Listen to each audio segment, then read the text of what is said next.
Semoga kalian suka. Katakan padaku, kenapa kamu tidak menyelamatkan kami para leluhurmu? Ucap kerangka keabadian fisik itu berkata dengan marah. Mereka meraung di sekitar kelompok Xiaoyan. Saat ini tidak hanya Xiaoyan yang bisa mendengar suaranya. Sunggu dan yang lainnya juga bisa mendengarnya. Hanya saja mereka tidak dapat memahaminya dan tidak tahu apa yang terjadi. Adapun Xiaoyan, dia curiga bahwa para leluhur Yuan Shen yang hanya tersisa kerangka ini tidak lagi memiliki kesadarannya sendiri. Terlebih lagi aura yang mereka keluarkan tidak hanya aneh. Ada juga perasaan yang membuat darah Xiaoyan mendidih. Terlalu banyak omong kosong. Jika ingin bertarung maka bertarunglah. Tidak perlu menggunakan cara seperti ini untuk menipuku. Meski tidak ada darah keabadian fisik, namun masih ada sumsum dewa di tulangnya. Kurasa sumsum tulang keabadian fisik ini akan sangat bermanfaat untuk klon Yuan Shen-ku. Ucap Xiaoyan berkata dengan lantang. Dia tahu bahwa pasti ada eksistensi di belakang layar yang sengaja menggunakan kerangka ini untuk menjebaknya. Kerangka keabadian fisik ini memancarkan tekanan yang kuat. Setidaknya itu cukup membuat Zhonggu dan yang lainnya sulit bergerak.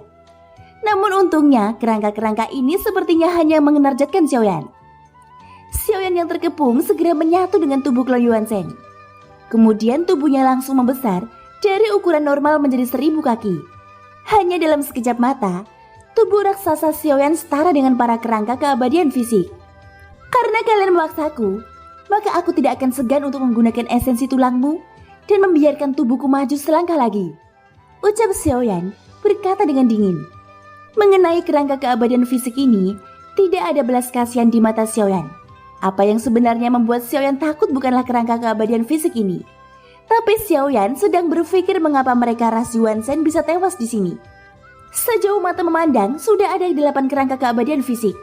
Aku tidak tahu seberapa kuatnya mereka di masa hidupnya. Namun barisan menakutkan semacam ini sebenarnya bisa terbunuh. Artinya masih ada eksistensi yang sangat mengerikan di balik semua ini. Gumam Xiaoyan sedikit mengernyit. Pada saat ini setelah tubuh Xiaoyan membesar hingga 1000 kaki, kerangka tertinggi dari keabadian fisik itu memimpin dalam mengangkat lengannya. Tangan kerangka putih mengepal, membawa angin kencang ketika diayunkan ke arah Xiaoyan. Mata Xiaoyan menjadi gelap. Dia mengangkat tangannya dan meninju dengan cahaya keemasan. Kedua serangan bertabrakan dengan keras. Momen ketika keduanya bertabrakan, dampak dari ledakan itu menyebar, dengan keduanya sebagai pusatan, membangkitkan ribuan gelombang pasir. Xiaoyan sedikit terkejut setelah merasakan kekuatan yang terkandung pada telapak tangan kerangka ini. Jelas tidak ada dukungan dari darah dan daging. Namun kerangka ini bisa meledak dengan kekuatannya begitu kuat. Kerangka itu juga memiliki segel bintang di keningnya. Namun segel bintang itu meredup, sehingga tidak mungkin lagi bagi Xiaoyan untuk mengetahui tingkat kekuatannya. Berdasarkan dari pertukaran pukulan ini, bahkan klon Yuan Shen tidak mungkin meledakkan kekuatan seperti itu jika hanya kerangkanya yang tersisa. Gumam Xiaoyan. Artinya kekuatan para senior di depannya, setidaknya mereka semua mencapai ranah keabadian fisik bintang 9. Atau mungkin lebih kuat lagi. Konfrontasi antara keduanya meski kekuatannya setara, tetapi kecepatan Xiaoyan jauh lebih cepat. Setelah lengan keduanya bersentuhan, Xiaoyan tiba-tiba menariknya dan memukul langsung ke arah rahangnya. Kekuatan besar mengguncang tengkorak itu mundur. Kemudian terdengar derap kaki yang mengguncang tanah dari segala arah. Xiaoyan menoleh hanya untuk melihat bahwa kerangka keabadian fisik lainnya datang menyerang. Pada saat ini kecuali Ling Bao yang terluka, Qing Dongming dan Moge mengambil tindakan satu demi satu. Adapun Cimi, dia juga tidak ragu untuk mengambil tindakan membantu. Inilah saatnya untuk menunjukkan kesetiaannya pada Xiaoyan. Cimi juga merupakan keabadian fisik bintang 8. Dalam beberapa tarikan nafas, sosoknya meluas hingga 1000 kaki. Ukurannya setara dengan Xiaoyan. Sosoknya yang besar melangkah ke depan dan berpartisipasi melawan kerangka keabadian fisik ini. Namun anehnya, bahkan dengan bergabungnya Cimi, kerangka-kerangka ini tampaknya masih menargetkan Xiaoyan. Mereka mengabaikan Cimi yang juga merupakan keabadian fisik. Xiaoyan segera menyadari hal ini. Maka sudah terbukti bahwa ada seseorang di balik kerangka keabadian fisik ini. Pada saat pertempuran kacau berlangsung, tidak ada gerakan mewah dalam serangan kerangka-kerangka itu. Semuanya hanya mengayunkan tinjunya ke arah Xiaoyan. Xiaoyan tentu tidak mundur.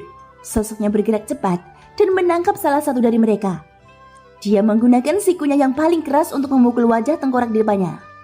Boom! Dalam pandangan Zhonggu dan yang lainnya saat ini, Mereka seperti butiran pasir di depan pertarungan para raksasa. Dia tidak tahu bagaimana cara bergabung dalam pertarungan seperti itu. Pada saat ini terdengar suara retakan dari kepala kerangka yang dipukul Xiaoyan. Xiaoyan menariknya dan memberi pukulan fatal. Segera suara pecah terdengar. Satu tengkorak ke badan fisik berhasil dihancurkan oleh Xiaoyan. Sosoknya roboh, kemudian cairan bening yang merupakan inti dari keabadian fisik muncul keluar. Melihat ini, mata Xiaoyan berbinar. Inilah sumsum tulang dewa yang dia inginkan. Segera dia membuka mulutnya dan langsung menelannya. Kekuatan agung tiba-tiba menyebar ke seluruh tubuh Xiaoyan. Energi dan darahnya mulai melonjak. Hanya saja energi ini terlalu ganas. Xiaoyan tidak berani menyerapnya secara langsung. Sebagian besar membiarkan klon Yuanzhen yang menyerapnya. Hanya sisa-sisanya saja yang diberikan kepada tubuh aslinya. Walaupun demikian, tubuh asli Xiaoyan juga merasakan beban yang sangat besar. Jika jumlahnya lebih banyak, hanya esensi tulang sudah cukup membuat Xiaoyan tidak mampu menahan bahaya ledakan tubuh. Saat ini di antara alis Xiaoyan yang awalnya memiliki segel bintang 8, akhirnya memadatkan bintang 9 yang berkelip-kelip. Xiaoyan menarik nafas dalam-dalam. Kekuatan energi dan darah di dalam tubuhnya terasa meningkat. Jimmy juga merasakan sesuatu yang aneh. Dia melihat ke arah Xiaoyan. Tubuh Xiaoyan yang tingginya 1000 kaki mulai membesar lagi. Keabadian fisik bintang 9. Dia benar-benar melampauiku hanya dalam waktu singkat, ucap Jimmy. Jimmy langsung terkejut. Peningkatan Xiaoyan lebih cepat dari yang dibayangkan. Apa yang paling menyakitkan bagi Jimmy adalah ketika dia mengingat darah suci yang ia susah payah kumpulkan pada akhirnya diambil oleh Xiaoyan. Bahkan Xiaoyan juga menggunakan darah suci itu untuk membuat klon Yuanzhen menerobos bintang 8. Iblis ini memang kejam. Pada saat ini dia dilindungi oleh Chen Xuanyuan. Aku tidak berdaya selain membiarkannya demi nyawaku sendiri. Sekarang kekuatannya melambaiku. Bahkan jika aku memberontak sekalipun, aku bukan tandingannya.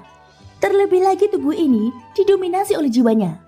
Pada dasarnya memilih di sisinya bukan lagi karena keterpaksaan, tetapi merupakan satu-satunya pilihan. Kupikir lebih baik menyerah daripada menjadi musuhnya. Hanya dengan begitu, masih ada harapan untuk terus hidup. Kumam Jimmy menggelengkan kepalanya dengan senyum pahit. Pada saat ini Xiaoyan merasakan energi dan darahnya berlipat ganda. Setelah mencapai bintang 9 dari keabadian fisik, tubuh raksasa 1000 kaki bukan lagi batasnya. Tubuhnya terus membesar. Semakin besar tubuh fisik Xiaoyan, semakin kuat kekuatannya. Dalam sekejap mata, kerangka yang ukurannya hampir sama dengannya tadi, saat ini seperti anak kecil di depannya. Itu hanya berukuran setinggi lutut. Bahkan Jimmy harus mengangkat kepalanya untuk melihat Xiaoyan yang lebih besar. Xiaoyan mengayunkan tinjunya ke bawah dan menghantam kerangka yang paling depan. Bang! Hanya dengan satu pukulan, kerangka keabadian fisik tampak rentan ketika dipatahkan. Meskipun aku telah menerobos ranah keabadian fisik bintang 9, namun kekuatan seperti ini seharusnya tetap kalah bersaing dengan keabadian dewa. Di atas bintang 9 masih ada ranah leluhur. Jika aku menerobos ranah leluhur, aku bertanya-tanya apakah aku bisa menandingi keabadian dewa, ucap Xiaoyan. Thank you guys sudah mendengarkan ceritaku di episode kali ini. Ikutin terus kelanjutan episode-episode berikutnya ya. Semoga hari kalian menyenangkan. Sampai jumpa dan bye-bye.